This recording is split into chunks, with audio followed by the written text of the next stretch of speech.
Good morning guys, what is up? I hope you're having an awesome day and welcome back to beautiful sunny Brisbane. It is currently, it's a little bit cold, I'm not gonna lie, but it's absolutely beautiful temperature. I love it, it's wicked. And we have the yellow FD back in the garage and I am so incredibly happy. I went up and quickly picked the car up yesterday just to bring it back home because the wrap needs sort of like a little bit of time to cure on and during that time, leave it out in the sun, it'll start to lift in certain areas where it's under stress, so then we can go back, tape it all down and make sure that it's all 100% perfect and ready to drive flawlessly. So yeah, you obviously don't know that until you put it out in the sun and it starts to come back into its natural shape. But also it's gonna cure it onto the car, so it takes around about a week or so. So we're just letting it sort of sit, do its thing. So far there have been absolutely no problem areas with the car and it looks incredible. It's too bright for the camera to even pick up. It is amazing. But aside from all that, today we're going to be diving into some electronic stuff in regards to the two cars. If you guys remember, we did a battery relocation in the RX-7 a few months ago in preparation for the V-mount kit. So instead of having the battery sitting down here, we've relocated it. So we've just tapped into the fuse box there with a power wire. The power goes up into a kill switch right there, through the car, through another kill switch, and then also into the battery box down the back here. Now, it was a brilliant kit. However, I didn't realize, but all of these wires up here, I have done to suit a battery that has a positive terminal inside and a negative terminal on that side. And unfortunately, I'm gonna have a little bit of an issue with that now because I have a new battery and now I'm gonna have to change a little bit of this up. So I put a post up on Facebook and I was looking for a dry cell battery. I didn't actually realize too much. I'm not entirely up to date with batteries at the moment. But yeah, I wanted an AGM battery because it is in the cabin of the RX-7 and I do plan on getting like AC and everything working on it soon. I needed to have an AGM battery so that way no horrible gases were going and circulating through the cabin and giving me and Sarah some horrible toxic gas. So anyway, I ended up going out and getting an AGM battery and we went to go see Mark at All Star Batteries. We picked up a Full River HC44. I believe it's a DC series. So this is what originally came out of the car. We just had a Century which was sitting in the thing, but you guys can kind of see, we're kind of like, yeah, we're already like dead. Unfortunately, this battery isn't healthy at the moment. It's been in the car for God knows how long and I'm not even quite sure. It's been running at a low voltage basically the entire time that it's been sitting in the RX-7 and that is not ideal. Both the cars at the moment have horrible low voltage issues. So we ended up getting this one right here, which is as I said before, a Full River HC44. This is an AGM battery, which means it is a fully enclosed battery. It's not gonna leak off any toxic gas and it's gonna be perfect for sitting in the back of the RX-7. Now the only thing is, between these two batteries, I believe, yeah, this one here has better cold cranking amps, but it is a lot heavier than this one right here. I'm not exactly sure on the weight of this one here, but this one is a little bit heavier than the other one. So anyway, I've made sure that it's going to fit in my box and everything else as well. So we're going to make it work today. I have no idea how I'm going to make this thing fit. I do have a little bit of zero gauge left, so if I have to make some new connections, I can. It just sucks because the zero gauge is extremely hard to work with, and I really, because I've like hard mounted everything, and I wasn't expecting to like change up the battery to a different side because that one doesn't have a different side, if you can imagine. Yeah, it's just going to make it really hard to work with. So I'm just going to put the battery in the box. I'm going to take everything off the box, like the circuit breaker and everything else that I have installed there. And we're just going to try and make something work. So yeah, once again, try and keep it nice and clean, even if we have to move the box over to the side a little bit. And then also, because this battery is a perfect fit inside this box, we still have to find a mounting solution for this box right here. So I'm thinking we're going to be able to mount it up onto the crash bar there and try and make it nice and neat. So we'll work it in a way that I don't have to drill through anything there and through the carpet and anything. And we'll, yeah, we'll see what happens. We'll find out.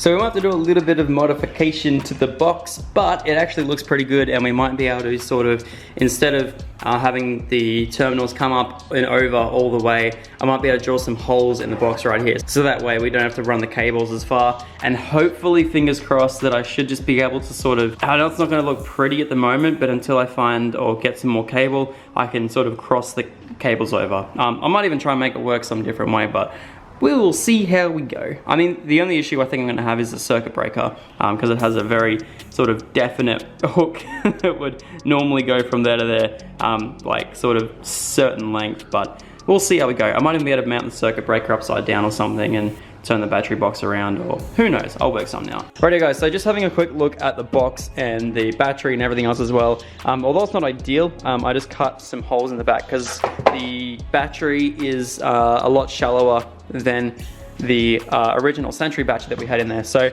I drilled 2 holes basically for the 0 gauge wire to go through it. I'm going to quickly clean these up so they don't go through. But what that'll do is I can have it so, and I've drilled an extra hole down here so the circuit breaker can sit the way that it was normally supposed to go, and then that 0 gauge wire I can loop up and in, and then the negative wire will be fine to come up through here and then into the battery that way. So it's still going to retain the lid of the box and everything, and it's still going to try and retain that nice clean look that we had going up inside. So yeah, it's going to look super sick. Let's put the battery in, and I'll get everything connected up, and I'll show you guys sort of what we're going to look like. Should be cool.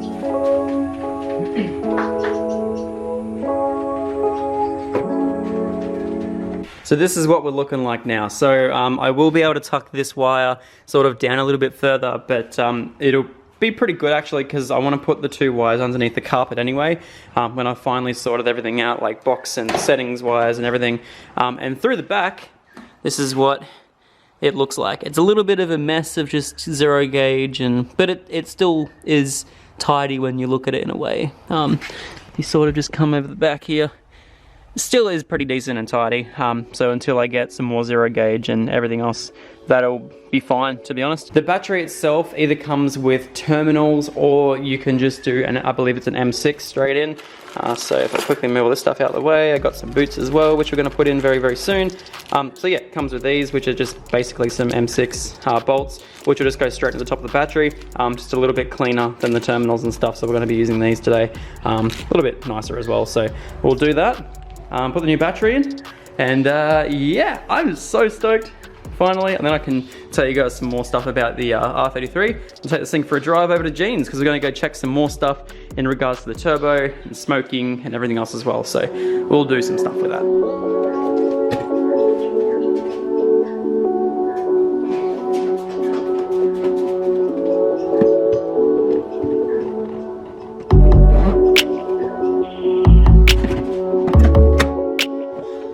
Righto, so we're all plugged in, ready to go. So the only thing left to do is to put battery box cover back on. I'll try and find a good mounting solution now that I have everything else ready to go. So that's all sitting there. It's a little bit off center at the moment, but as I said, once again, once we get some leads and everything, we will be fine to sort that out exactly how we want. So yeah, very cool. That's the only thing left to do is to make sure everything's all good from the back here. Put the seat up, that'll hold everything in place. Alright, so I guess the only thing left to do now is to give it a quick little test. So I'll grab the little thing. We have to make sure that we always have the immobilizer on hand, because this thing goes off its nut. And it is not fun to turn off. I think you have to like put it in, it beeps, and then you go around, turn the ignition on, and it still beeps at you. I don't even know. Please don't be loud. Jesus. Whew. Can never get that right. Turn that blue light off there. Thank you. You're finished now. Rightio, radio comes on. The little RC remote thing comes out the back. We're all good to go. Hell yeah. Quickly close this down. So funny when the aerial's up. It looks like an RC car. It's so freaking tall. It's amazing this one works. The R33 one doesn't. Anyway, give it a quick little cold start. See what the difference in the cold cranking amps does. Put that back down real quickly. Alrighty, I'll give it a quick little start up. I'm going to be taking this out a little bit later anyway, so. Whoa, that cranks so much nicer. Hell yeah. We're running. 14.2 volts. Looks good.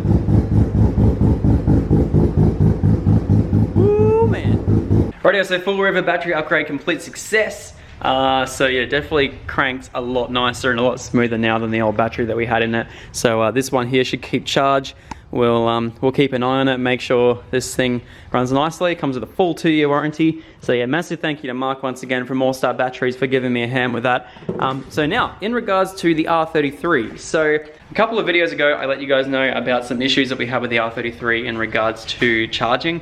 The dash says 14 volts. So that's what I was basing my whole entire system off, but for some reason it must have been reading wrong on the dash. The battery, when you have the lights on and the AC on and everything, when the system is fully loaded, it reads at 13 flat. So 13, if not 12.9. That is not only at the battery, that's also at the back of the alternator as well. So for some reason, even when it's reading at 13 volts, the whole charging system, the fuse box, everything is reading at 13 volts. The dash still said 14, and I'm unsure why. I haven't got my laptop with me at the moment, it's work. So I wanted to double check with the link system because the link would sort of tell me what voltage I would be running at. And if the link was saying 13, then I could understand that. I double checked the multimeter. I don't know if they can be faulty or not, I'm not quite sure. I double checked the multimeter with this battery, the full river, plus the Apexi Power FC in this one, and it was saying the same voltage as the battery, and the battery was saying the same voltage as the kill switch there. So it can't be my multimeter. So at the moment, through process of elimination, it looks as though that my dash was reading wrong. I'm unsure why, whether the dash actually takes its input from its own power source or whether the dash gets its input from the link. I'm not quite sure. So anyway, I've ordered an LS alternator conversion, which goes from the 80 amp standard alternator that these things normally come with, and it switches it to a 140 amp alternator from the LS, which is readily available basically anywhere. So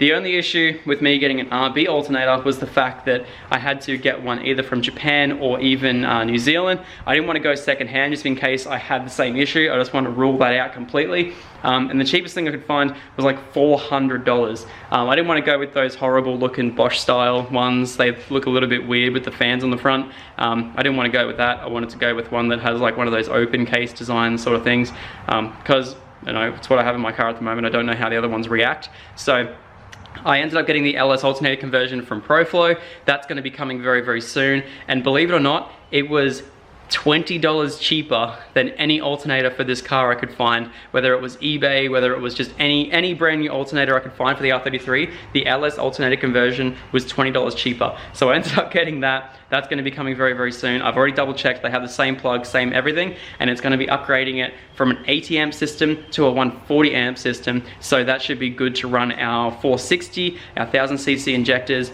the AC, the fan, oh sorry, not the fans, because we have a, don't worry, I'm stupid.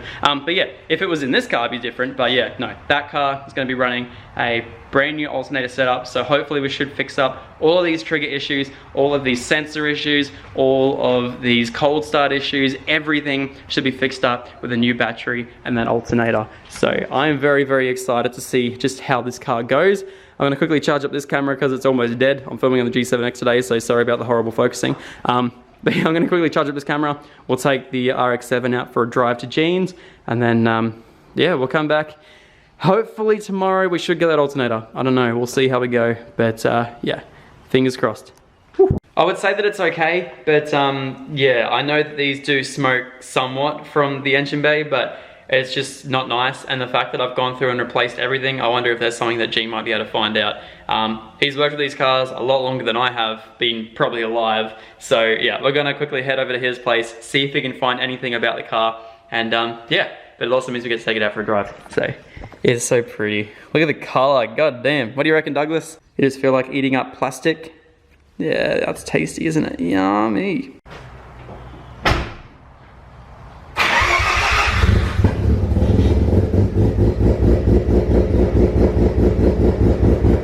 Radio. Let's go for a little cruise. Ooh.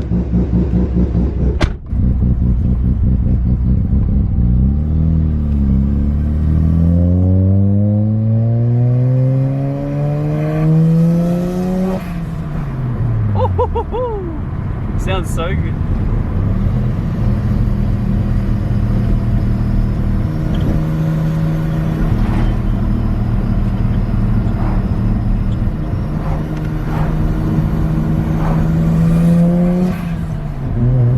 Man, I just got back home and we took this car all the way from here to Jean's place, and then from Jean's place went to the workshop, then from the workshop went to the shops, and now back here. And this thing didn't skip a beat the entire way. No weird detonation issues, no weird anything. We just had a little bit, like, that O-ring fix has definitely helped a lot of the issues, and I'm definitely a lot more confident. But it seems as though the oil in for one of the two turbos seems to be weeping just a little bit, and that's sort of the oil that I can see coming up. So I've been reassured that it's okay, just probably get it checked, and I'm gonna rip the whole thing apart, I think maybe tomorrow. Gonna redo those copper washers and see if I can fix any of those issues there, to stop it from, you know, developing that little bit of white smoke. But apart from that, this thing didn't skip a beat all day. We saw no temperatures whatsoever above 85 degrees. It was absolutely perfect. And even just cruising around, like, I think the thermos kicked on maybe 2 or 3 times, and I was just cruising around in traffic doing everything like I've always wanted to do with this car. Just so incredibly happy. This car is insane. I love it. Ooh, sorry camera. Sorry car, sorry. I do definitely need to get my other mirror though, because I'm always really scared about getting this thing in the garage. And look at me go. I am the worst when it comes to like spatial awareness of my car. I'm always like really trying to make sure that I have enough room around everything, and as it turns out, I thought I was close to my toolbox. The new full river battery performed beautifully. Everything about that battery worked absolutely flawlessly today, as you would hope it would.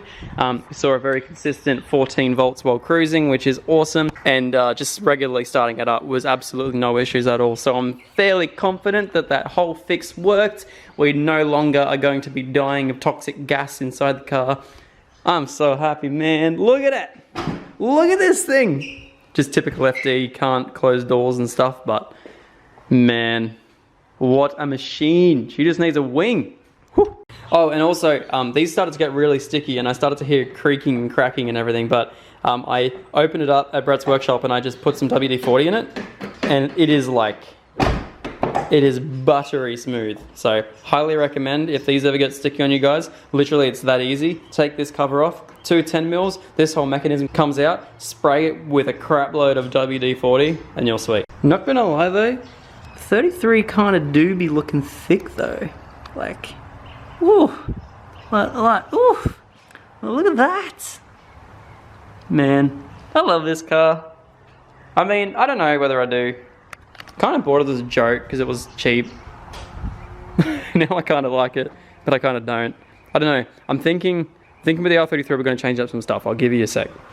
I'll let you guys know what we're doing. So after daily driving the 33 around for probably the last, I don't know, maybe the last 3 or 4 months, there's some things that I've really wanted to get sorted on the car. So the RX-7 as it is, raw and all, I love this car, but I want it to feel special when I'm driving it. And at the moment, it feels extremely special to drive this car, and I just want to get some more seat time in that thing and just learn the car a whole lot more, start taking it out to the track, go up through some mountains and just really enjoy this car. As for the Skyline, it's been my daily, and I've actually really been enjoying it as a daily. It's just had a few little issues here and there that's just like, you know, ever since we've had this voltage issue, we haven't had a dash. Well, it has had a dash, but then as soon as you start decel, like it'll go up to maybe 20 k's an hour. As soon as you start decel, and I think it's mainly to do with that alternator, you'll actually lose a fair bit, or the screen will freeze, so it doesn't even work on the whole way home. So I've had to run it without a speedo, without a rev gauge, without anything for the last couple of months. So in all fairness, I haven't exactly known what the voltage was. It's only been when I'm idling I can see that it's at 14 volts, which I thought was fine.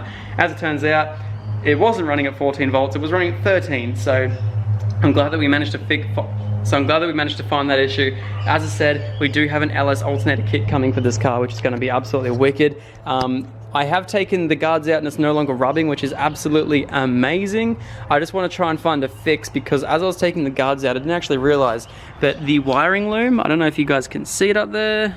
See if I can find a photo, maybe not, you guys probably can't see, but there's a full wiring loom that sits basically right there, and I don't know whether it's waterproof or not, so I'd rather just be safe than sorry and just try and put the guard liners back in as best as I can, or at least cover that singular section of wire, just so that way no weather can get into it or dust or anything, because I know if that has anything, if that has any issues, I run the risk of potentially doing a lot more damage to my car. So not only that, we're going to be swapping out the racing seat back for a standard seat soon. I'm going to keep the racing seat, so don't worry about us going to buy it. I'm going to keep it so that when we go to track days, we always have that seat there.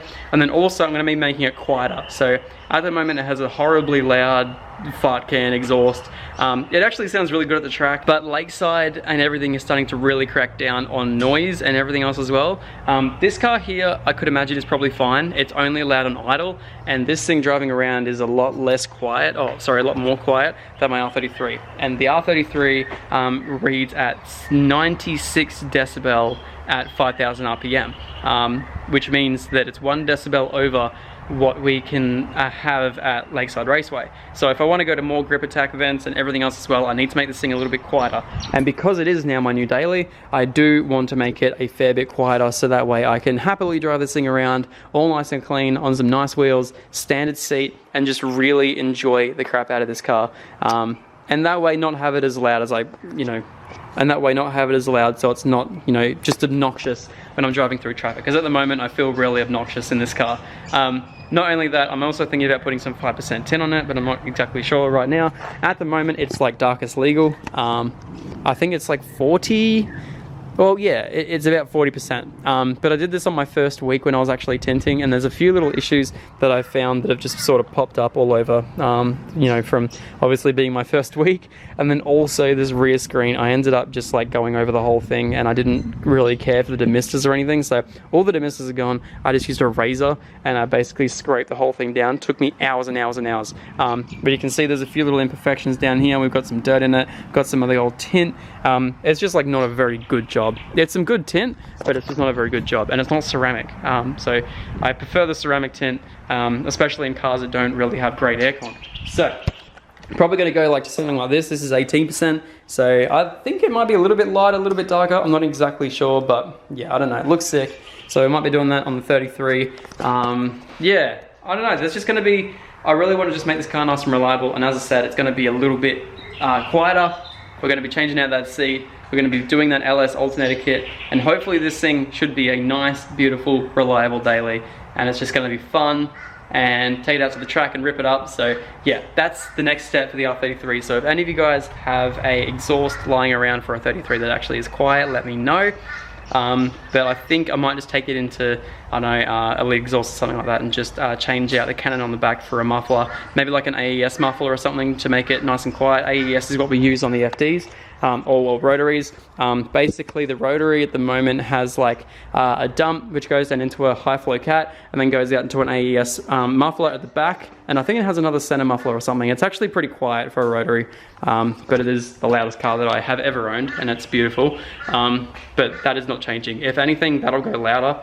This thing here is going to be nice. So sorry, I'm rambling. Let's get back inside.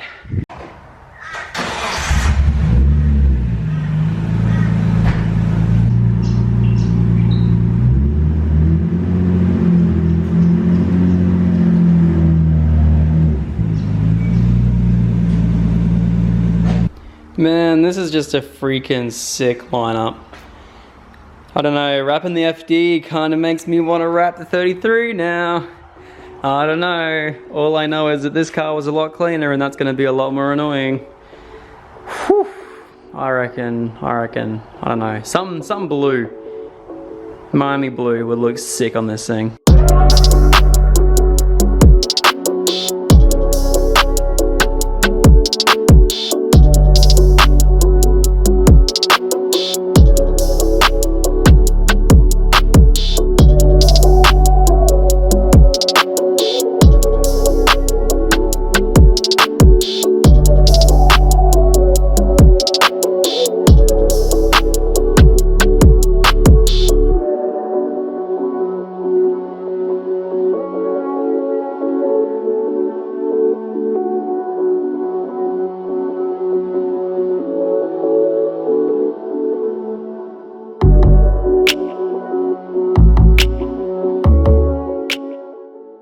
Also, another thing that I really want to let you guys know is that we have new merch coming. My boss and very good friend has just bought himself a new t-shirt printer.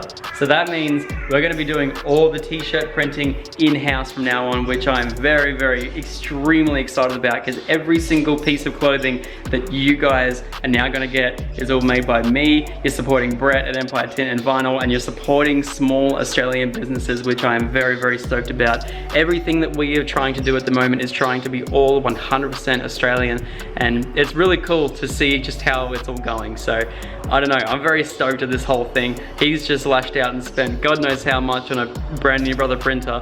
I don't even want to know how much that thing costs, but yeah, so we're gonna be doing a whole bunch of new stuff very, very soon. I'm gonna be making a shirt with the FD in yellow, and it's gonna be a whole lot better than a lot of other designs that I've ever made for my cars, simply because for the first time I'm not gonna be designing my own merch. I'm gonna be jumping on Fiverr and going and using some awesome creators on there to design some wicked merch. So if you guys have any ideas on some new merch that you guys think would look sick, let me know. We're definitely going to be doing something with the RX-7. I don't know, I'm thinking like a yellow RX-7 cruising down a road in front of Fuji in the background. No, the R33, even though it's not really a drift car, having some smoke flying out the back of it. And actually no, it'd be kind of funny. Maybe we could do like a little Easter egg. We could have like smoke coming out the back and then smoke coming out the front as well. I don't know, that'd be kind of funny. Yeah, yeah. Anyway, I don't know. Let me know in the comments what you guys think. I'm going to stop rambling now. I'm going to go inside finally. I have food in the back of the car. Let's go. The world's most practical car. Definitely needs a wing though, because otherwise... Oh, okay, you just do that. Alright, fair, cool. Gonna surprise Sarah with some pizza tonight, so gonna make that all before she gets home, hopefully. I doubt it, we'll see how we go. Oh, this is really hard to close. If you guys thought the freaking doors were hard on this thing because of the suction, this is even worse. Is it closed? No. Is it closed? No. Not closed. Closed. Watch this little dog. Ready? Douglas! Oh my god! Hello! Hi! I haven't seen you in like 2 hours. What do you reckon? Hi, come on, let's go. First of all, I'm not trying to be someone I'm not. Well, there's plenty different ways for you to go and get your props. You don't need to try pretending living lifestyles you ain't got. That's that shit I told myself when I was low and feeling lost. Learning lessons pay the cost while they watching Hugo.